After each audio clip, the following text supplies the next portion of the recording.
Homework 8, Inverse Functions, Video 6.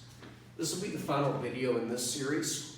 And the last thing we have to tackle is how do you actually find the inverse of a function if you know it's invertible?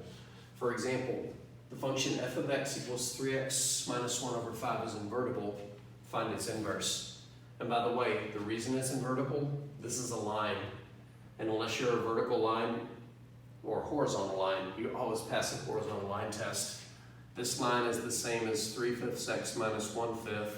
So it's neither horizontal nor vertical because its slope is neither 0 nor undefined. So it will be invertible because it will pass the horizontal line test. So how do you find the inverse? To find the inverse of a function, there are 4 steps. Step number 1, replace f of x with y. Literally. Rewrite the function using y instead of f of x. So y equals 3x minus 1 over 5.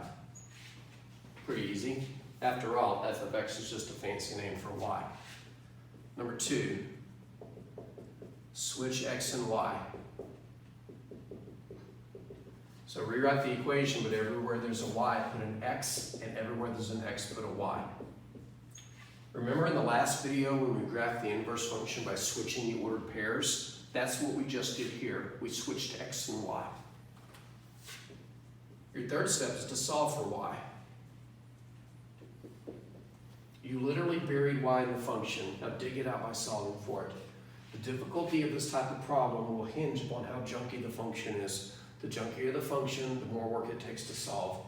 But don't overthink it. Basically, in most cases, and I say most because there's an exception, you'll see it in the homework, all you have to do is reverse the order of operations. If I were plugging a number in here, the order in which I would evaluate it is times 3 minus 1, then divide by 5. Undo it in reverse. Multiply everything by 5. We get 5x equals, the 5's canceling because it's 3y minus 1. Add 1 to both sides, but be careful.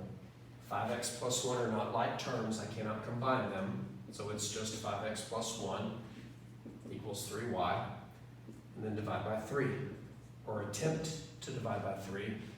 What happens on the left side is you start piling things on your x. At the end, you're going to get the y by itself. Y equals 5x plus 1 over 3. The end result is your inverse. So your fourth and final step is to change y to f inverse of x. So therefore, f inverse of x is equal to 5x plus 1 over 3. It's a fairly predictable process, and again, the difficulty in finding the inverse of an invertible function resides in how junked up the function is. Sometimes it's just a matter of stripping everything off of it, but there's a specific example in the homework where it's a little bit trickier, but that question has a video tailored specifically for that problem. Sorry I rushed through these. As I mentioned, it's been a long day, and I want to pause for a second. I hope everybody out there is staying safe. I know these are some weird times. There's a lot of people that say that as a country we are overreacting, and then there are people that are panicking anytime they see somebody out in public, and then there's people everywhere in between, which is where I am, somewhere in between. But I hope you're all staying safe, and please let me know if there's anything I can do in terms of our class.